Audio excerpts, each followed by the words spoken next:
Today, the World Cup officially kicks off in Mexico. And the more I look at this World Cup, the more fascinating those connections become. Let me explain. I'm Dutch. My father grew up in Curaçao, and today I live in Mexico. Mexico is hosting the World Cup together with the US and Canada. But what makes this tournament special is that Mexico is becoming the first country in history to host the World Cup 3 times. The tournament was held here in 1970, and then again in 86. And now, in 2026, the world is coming back once more. As I'm recording this, the opening ceremony is about to begin, and the opening match is just around the corner. For the next few weeks, a huge part of the world will be watching the same tournament. And this year, I happen to be living right in the middle of it. A few weeks ago, I was standing next to a football field while my son was playing in a youth tournament here in Mexico, and one of the dads looked at me and said, "You know, Ash, Mexicans don't really like the Dutch." That definitely got my attention. And then he reminded me of the 2014 World Cup. Mexico took the lead early in the second half and spent most of the match believing they were heading to the quarterfinals. But then, in the 80th minute, the Netherlands made it 1-1.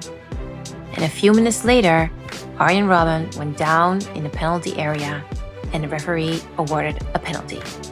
The Dutch scored, and Mexico was out. The Netherlands advanced to the quarterfinals and eventually finished third in that tournament. And the funny thing is that, well, most Dutch people probably have forgotten about that whole match by now. We won, we moved on. But here in Mexico, people still talk about it, because many of them believe that that penalty should never have been given in the first place. More than 10 years later, Arjen Robben still manages to come up in conversations. Which brings me to the Netherlands, because the Netherlands has one of the most remarkable records in football history. 3 World Cup finals, multi-semifinals, and some of the greatest players the sport has ever seen. And yet, we have never managed to win the World Cup. We finished second, we finished third, we've come painfully close more than once, but somehow the trophy has always escaped us. What's interesting is that the Dutch football shows up in this World Cup in more ways than just one. My father grew up in Curaçao, and in many ways, Curaçao's football story is also the Dutch football story. Curaçao is a small Caribbean island with around 158,000 inhabitants. It's part of what's known as the Dutch Caribbean and an autonomous country within the Kingdom of the Netherlands. People speak there Dutch, English, and Papiamento. What's especially interesting is the connection with the Netherlands. Out of the 26 selected players, 25 were born in the Netherlands, and many came through Dutch academies. The team is coached by Dick Advocaat, who also coached the Dutch national team in the past, which is probably why this World Cup feels a little bit different. I will be spending part of this World Cup here in Mexico and part of it in the Netherlands this summer.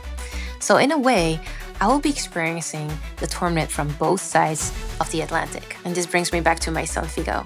Because the World Cup is being hosted here, the Uruguay national team has made this area where we live their home base for the tournament.